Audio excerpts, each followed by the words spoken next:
woo to those African Americans, or rather Black Americans, who don't want to be associated with being African. Woo to those African Americans who don't want to be called African Americans. This is why. I heard this voice saying, "Get out of America. I gotta go." I understand that. And I understand that. And I looked around at myself and I started thinking, I said, wow. So I said, well, I got to talk to my wife and I got to talk to my mother. I had children. So I talked to my wife and my mother. My mother was getting up there in age. So I spoke to them. I told them what was said to me. I have to get out of America. I have to come back to Ghana. They both gave me their approval. It's Nick Yasha, and I received that name after I got here. Okay. And I received it not from the Ghanaian family. I received it from a spiritualist back in the States. Wow. Told me that I should change my name again. This is not my first time of changing my name. So I went on and followed what she said. But I'm gonna start my journey like this. Some years back, 1986, 87, I was traveling through New York City going home. And as I was traveling, I stopped in Manhattan. I stopped at a light. And a car pulled up next to me. Oh, that was scary. And the brother said, roll down your window. And normally you don't do that. No, especially not in New York. And before any African American moves to Africa, there's always something that is calling them to the continent. There's that inner voice that is calling them to the continent. This is your home despite everything someone might deny. This is your home despite whatever the media might tell you. And so you listening to the voice, this might be the voice telling you that that is your home. That is your home. You need to at least visit. You don't need to come and stay if you don't want. At least come and visit and listen to the voice that is calling you to move back to the continent. Many African Americans have experienced this voice and they are able to share the testimony of how this voice called them to the continent and how they obeyed this voice and they came to the continent and realized indeed the spirit of their ancestors is what called them here. Despite the challenges that you might be facing, there's that inner voice, and my idea is always listen to your inner voice, listen to your consciousness. Your consciousness is something that was built by God, and God does not make mistakes. He is not like humans. He does not make mistakes. So listen to your voice and move to Africa, you know. For us to understand further how this voice works and how it manifests on different African Americans, let's watch this video and then I'll get back in the end. it didn't bother me. I just rolled down my window and he looked at me. He said, brother, have you ever been to Africa? I said, no, I've never been to Africa. He said, brother, it's all over you. He said, brother, it's all over you. And to the day, I can't tell you what the brother looked like, what kind of car he drove, nothing about him. I can't say anything. But 6 to 8 months later, I was in Africa. Ghana, precisely? Precisely, I was here. Okay. And what had happened was, there was a Ghanaian brother came to my neighborhood. And when he came to our neighborhood, he married my priest's niece. Okay.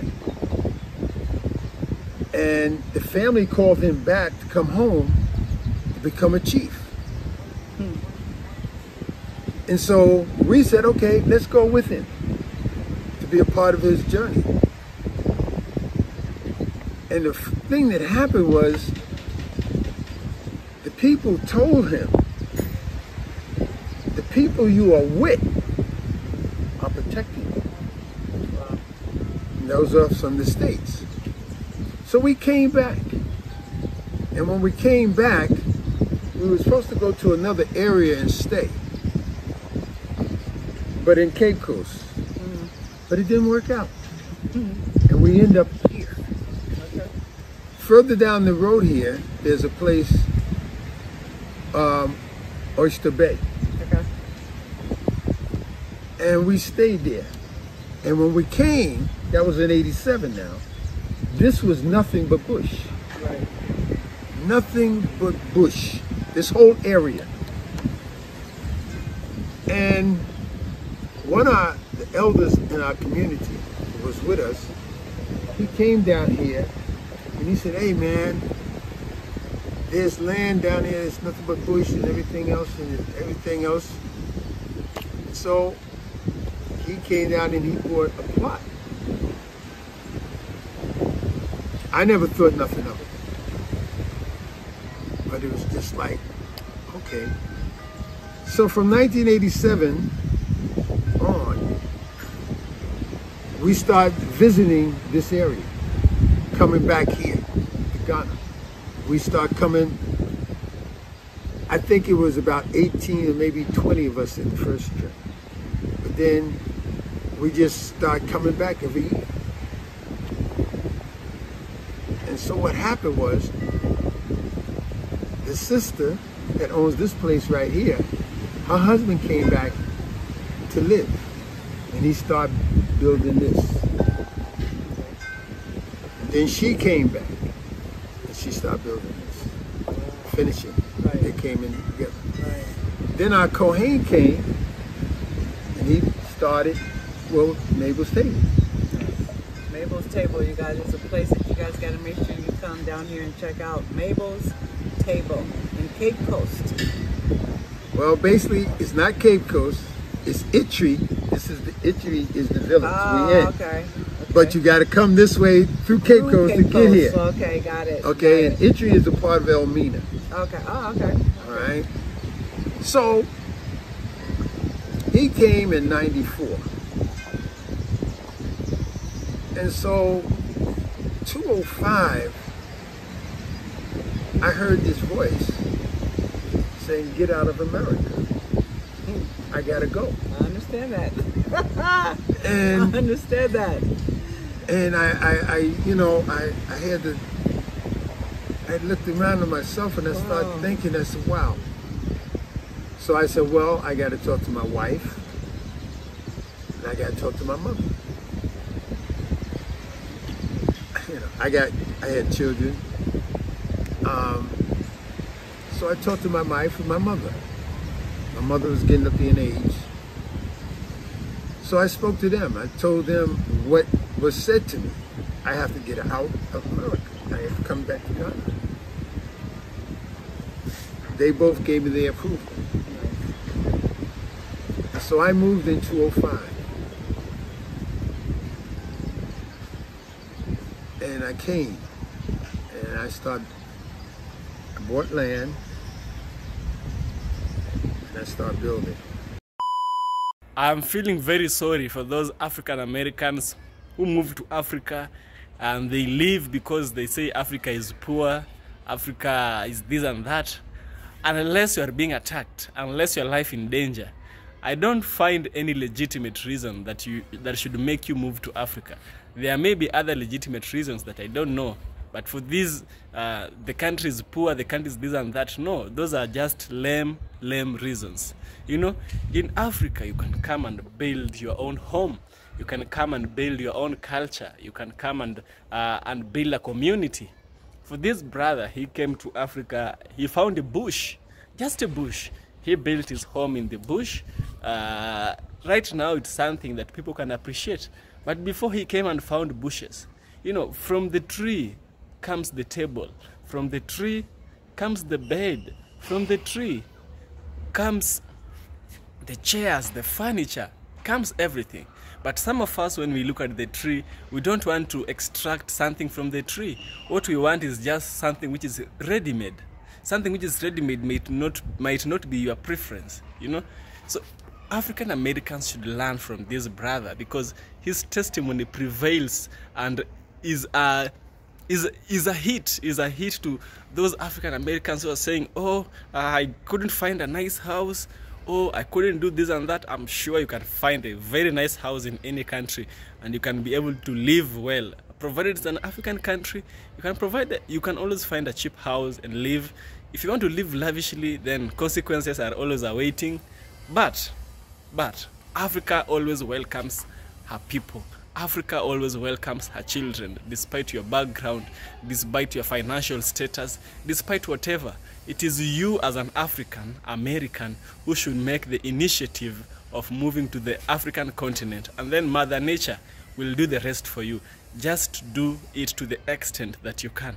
However, if you find that you can't fit inside, if you find it's inhospitable, we can't force you with living in the continent. You can always go back.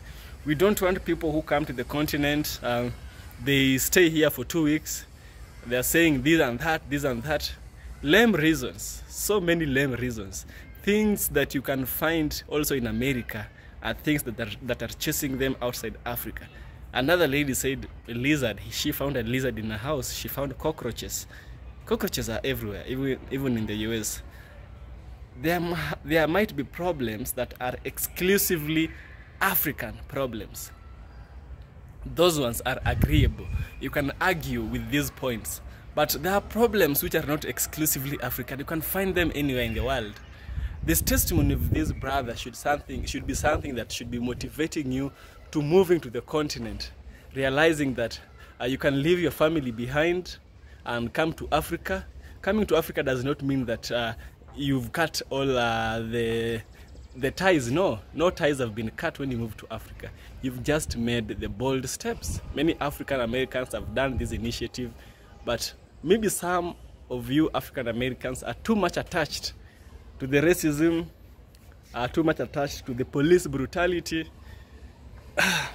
too much attached to the violence, to the everything bad going on there, that when you are told to move back to the continent, does not seem to you something okay. You are so much used to the toxic environment. That is the problem of living in a toxic environment. You find it normal. Here we don't see you for your color, we see you for your human.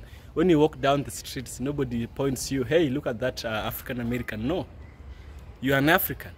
We might call you a Nigerian, but you are an African. Nigerian is African, is not African American. So make the initiative and move to the continent. This testimony should motivate you. The story of this brother should motivate you that indeed you should try and move back to the continent, live, thrive, spend the rest of your life where you at least have peace. And trust me, your inner spirit does not lie. Try and make the move to the continent, and thank you. Also, if you want to support the channel, kindly subscribe, give a super thanks, or you can always donate something to my Patreon, or whichever amount I will appreciate. So thank you so much, and I appreciate a lot.